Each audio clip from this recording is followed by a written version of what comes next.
Welcome back to the show. Now we're getting into our Father's Day at Kirk Franklin story review. And to start the overview, this was obviously a new documentary premiered on his YouTube page.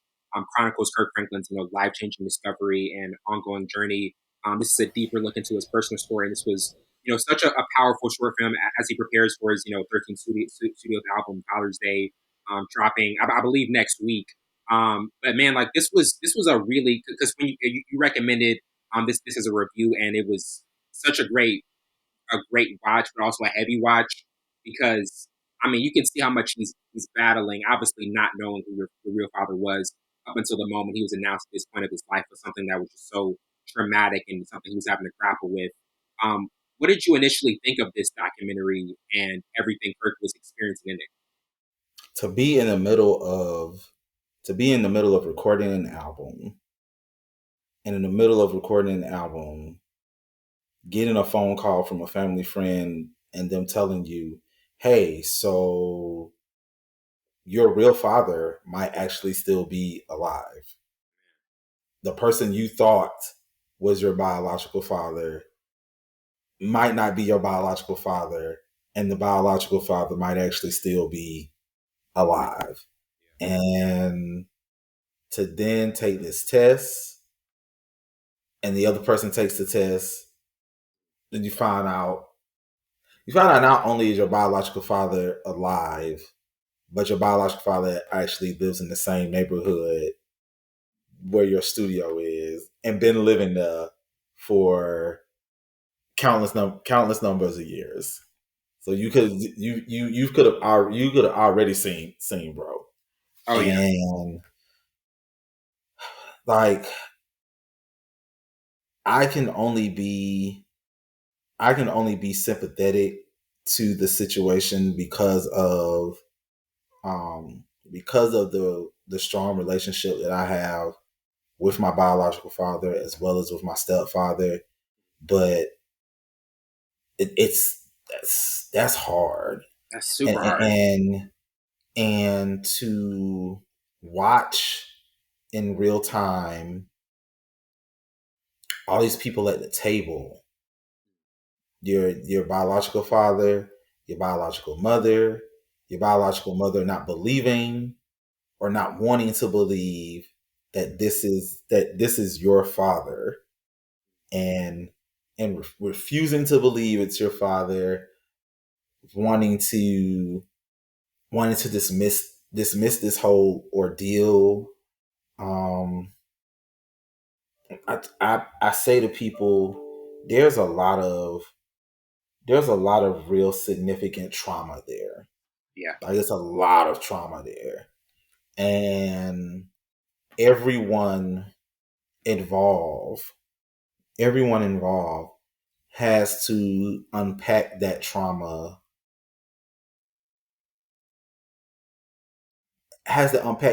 in their own time. Yeah, in a different way. You can't, that's a situation that you can't force people into unpacking, because you'll get what we saw. You'll get the results of what we saw. And like, I be having countless people tell me, like, yo, like, it seems like you be caping for the women mad. You be caping for the women mad hard, bro. Like,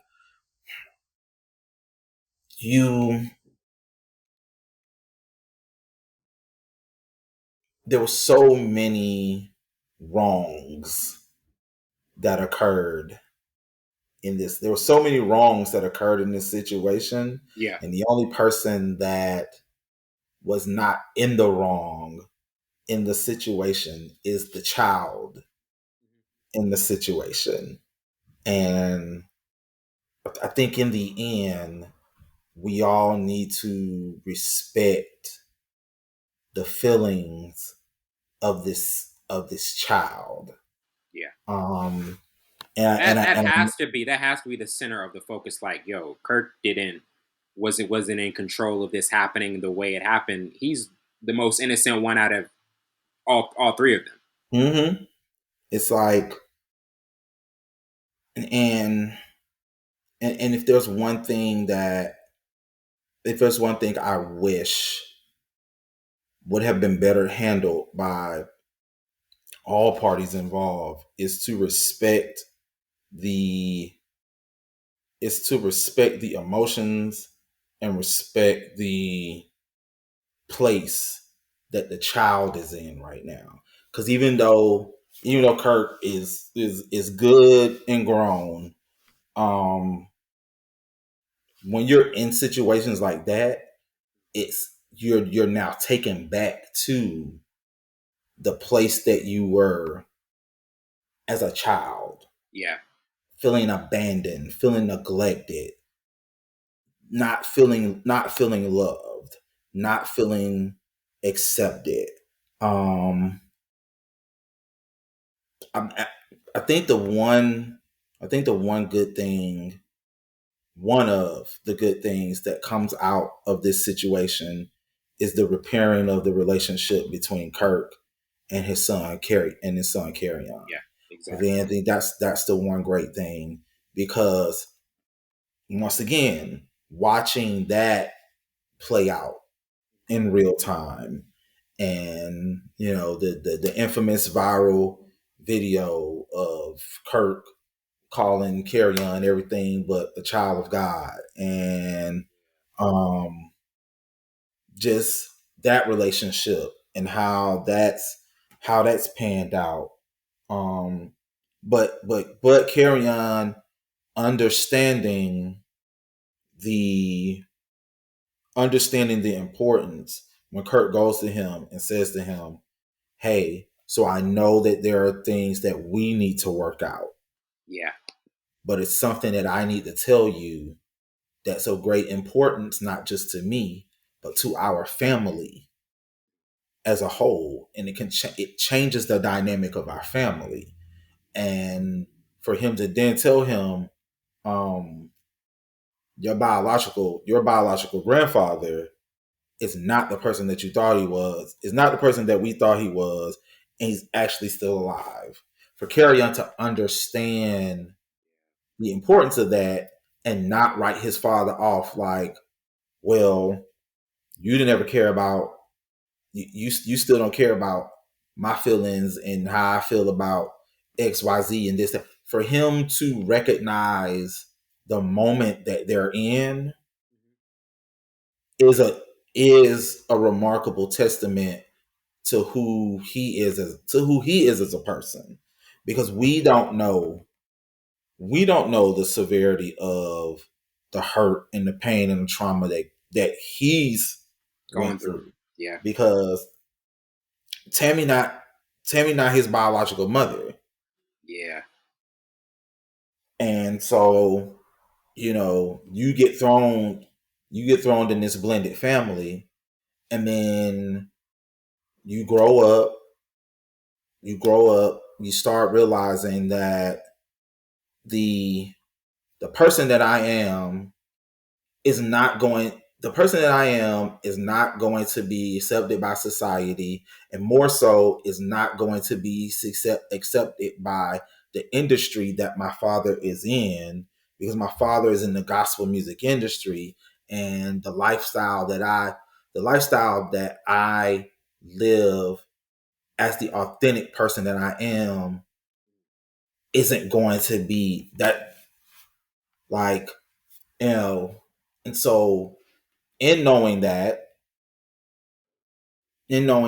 we're not really sure, we aren't really sure the space that Kirk and Kerrion was in whenever Kerrion decided to come out.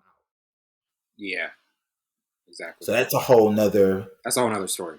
that's a whole nother space, and that's a whole nother story in and of itself. Yeah. Um, but from this, you know, seeing at the end of it, and it's like, oh, Kirk and Kerrion are repairing their relationship, and um, repairing their relationship and getting to a better place and in a better space. I think that was one of the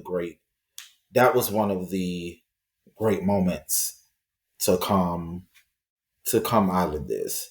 I know for certain that I know for certain that if anything, we need to respect the we need to expect respect the emotional fabric of the children that are going through and this.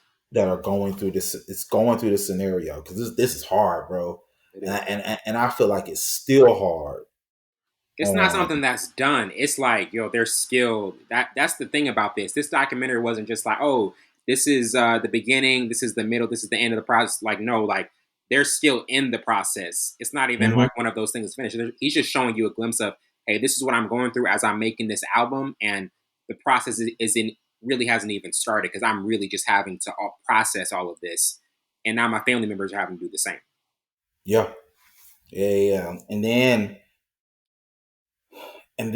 because I feel like in finding this out, it also changed the fabric of the album. Yeah. It changed the fabric of the album. Like I'm more than certain bro one finna call the album Father's Day. Oh no. There was like no way that was going to be the original title. Like this like drastically like we said about with Scorpion, how like when Pusha T revealed, hey yo, Drake has a son.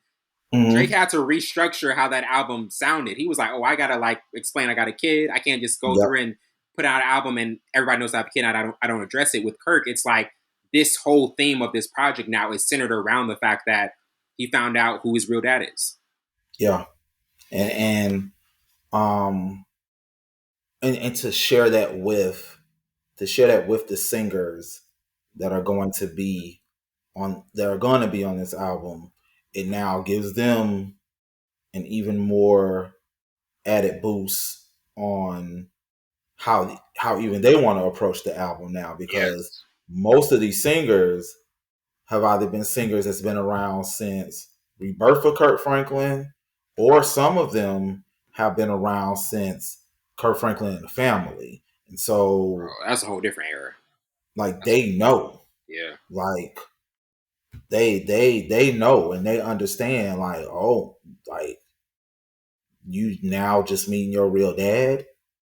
You mean to tell us that the person that you cried over, like, and we sat with you and cried over with, that guy wasn't your dad? This is your, like, That's heavy. um phenomenal stuff. Like and the way that it was put together Oh yeah. was phenomenal. It was Like very phenomenal. he didn't try to overproduce it. He didn't try to like, he was like, yo, I'm just gonna give y'all raw footage. Like raw footage. We Your not own finna voice. be mic'd up. None of that. Y'all gonna get this how it is, and y'all just gonna have to accept it. And it complemented the raw emotion that's attached to that's attached to this, the raw emotion Hmm. that is attached to what it is that we're going through, the roller coaster ride that we're going through. Because a lot of us that's watching it, that we Oh day yeah. one Kirk Franklin fans. Yeah. Since So the beginning. like to see this, and it's like, oh man, oh, okay, it's it hit it hit hard, and it did the job that it was supposed to do, and even more, I guess, from a marketing standpoint, it did the job that it was supposed to do of you I wanting to was gonna hit us. say marketing. I was gonna say them. And I don't want to be that guy, but I mean, it makes you really want to listen to the album more. Like, yeah, I'm gonna hit this album. Like, Like, if I already want to hear this album because it's a Kirk Franklin album, I really want to hear this album now. for Like, sure, I for legitimately sure. want to hear this album The to marketing see is exactly is how he really good. approaches. How he. That's another thing. How do you approach from a gospel music standpoint the That's abandonment, that's the going to be so abandonment of your fascinating. father, Yeah, the abandonment of your mother, and finding out yeah. this is your dad? How your dad and your mom conceived you, all of it. Like, how do you approach that from a gospel music perspective? That's now the thing where it's like you It's that. not just cut, cut, paste, and dry. It's just it's not that simple. Because I was Mm-mm. thinking about that too. I was like, this is gonna be a different type of album for Kirk to construct. To have to like put this something that's a real, that's a jarring life reality into a Mm-hmm. gospel album and make that interweave into what we think of as a Kirk Franklin gospel album. That's It's gonna Yeah. sound a lot different. It's gonna sound a lot different than the traditional Kirk Franklin gospel album. Like you can't just put you can't just insert insert scripture here, insert catchy cliched church phrase here, insert um insert small sermonette from my pastor in this. Like, you Yeah, cannot do that. Like, you can't do that. And um and I feel like if there's anybody in the gospel music genre that can pull this off, it's Kirk. it's Kurt. It's Kirk. Kurt pulled this off. He's the guy. Like, He's the guy for this. He's the guy for this. For another topic that I have for this in terms of like just some of the moments of the documentary. I had the introduction, Kirk's recording studio scene. Obviously, Kirk getting the news and confirmation about who his dad was. Kirk meeting his dad. Kirk visiting his mom Deborah about the situation, and then obviously, I think one of the standout moments and just what really stuck with me was Kirk seeing his son again for the first time in 2 years, talking to him about the news. Like what particular moments of this documentary do you kind of like go back to the most and be like, man, that was the one that the part of it that really stood out to me. him seeing Kerrion, Yeah. and him seeing Kerrion for the first time in 2 years, and letting him know your grandfather is this person. Hmm. This is your granddad. This is the lineage. This is the lineage we come out of. And because I think it was even more important to Kerrion as it was to Kurt, because now it's like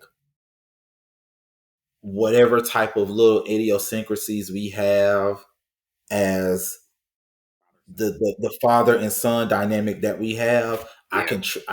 I have somebody that I can physically trace that back to. I have somebody that I can put my hands on them. I can pick up a phone. Hey, why is it that I act this way? Oh Yeah. well, it's because of this, and you know. And then for me it was the table scene, the full table scene with Kirk's dad, Kirk's mom, all of the other family friends, and just um it's it just it goes back to everybody in that space has to deal with the trauma in their own way and in their own time. But the one thing you still have to do is you have to respect the child Involved. in the situation, Yeah. because the child had no control over how they got here. Yeah. And the child had no control over who the people were that got him here.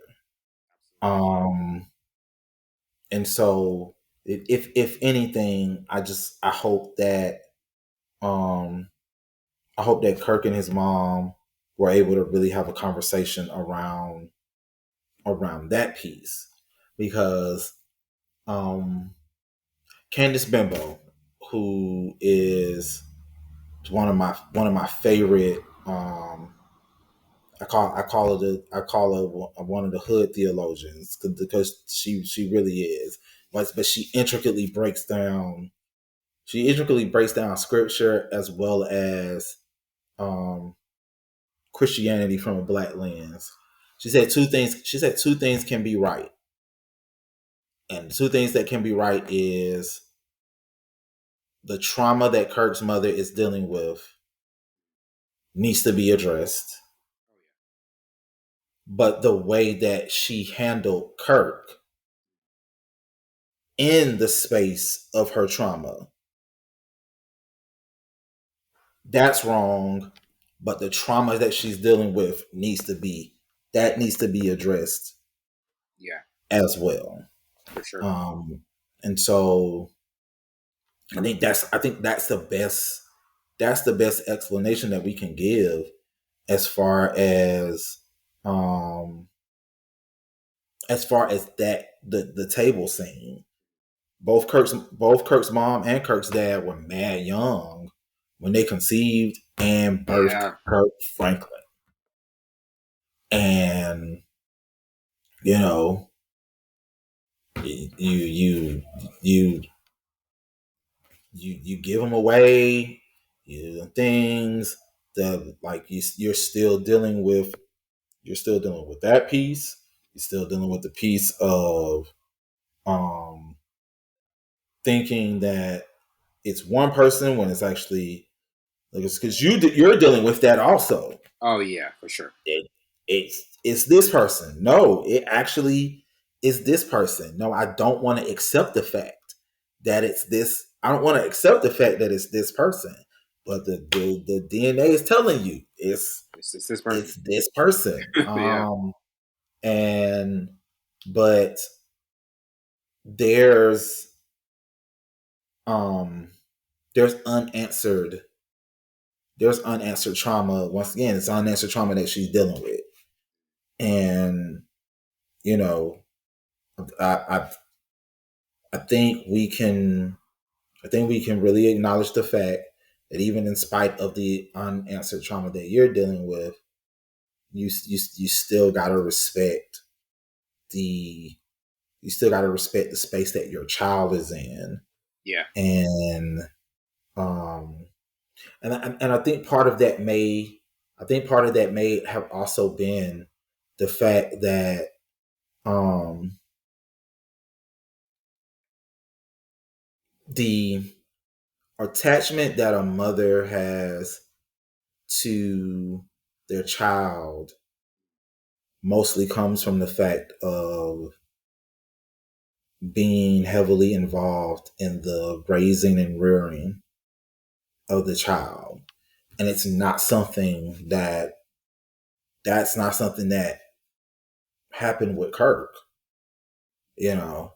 And so you don't know at times how to actually approach the situation because it's not a situation that you really had to deal with because you didn't this wasn't somebody that you raised. And to it's not to and enemy saying that it's not to condemn her. It's that's just the it's the situation reality. It's that, the reality of the yeah. situation. Yeah. Mm-hmm. Definitely. And the last topic I wanted to get to was some of the quotes in it. I've hated one man my whole life and he didn't deserve it. Also, I got to process this moment. I'm processing a lie. I just want to remind you that you deserve so much more. People that I've worked with, they become my family. Then finally, I'm letting them hear and see what I'm going through. And I mean, that quote right there, I'm letting them hear and see what I'm going through. That pretty much summarizes the entire documentary. He's letting the world inside of one of the biggest situations he's ever experienced. Like you said, the people that are on his team, the singers, they've had they're having to experience this as well because and process this as well because they were thinking this was somebody else for so many years, and now they're Mm-hmm. like, oh, it's not, and we gotta rework the album and put a different theme behind it. But were there any quotes or maybe one quote that kind of stood out to you for this documentary? Honestly, the I'm letting people see and hear that one. I think this is the every era of Kirk has given us a space where Kirk can be vulnerable and real with us. From from the infamous Oprah interview where um, he confesses to his addiction to pornography, to the space where he had um, multiple lawsuits coming from both members of the family as well as members of God's property, um, to where he had to completely revamp his whole entire career. Yeah, really did. Um, from that to to the infamous phone call with him and Kerrion to now. Like he's given us in every era of Kirk Franklin Yeah, a space for him to be as vulnerable as he would allow us to see him be. But I think with Father's Day, we've gotten the most vulnerable piece of Kirk Franklin that we can handle. yeah. I don't think we can handle anything. I don't think we can handle anything else after this. Nah, Like this is the I thought, max. This is the I max. don't think that we can handle anything else after this. I think it's like, yo, after Father's Day, just take us back to Stomp and the reason why we sing, because this is it, brother. Yeah, Like you this is putting real us, as it you gets. putting us through. You putting us through. Yeah. Yes, yes. Yeah, yeah. Well, Jamil, man, it's an absolute pleasure as always having you on. Great convo. I mean, you and me can do this for as many hours as is humanly possible. But appreciate it so much, bro. Nah, man, I appreciate y'all once again. Thanks to Full Scope, and just whenever y'all need me, man, hit me up. Holla. Definitely. Well, that wraps it up for tonight. I'm your host, Winter Burns. This has been Full Scope. See you later.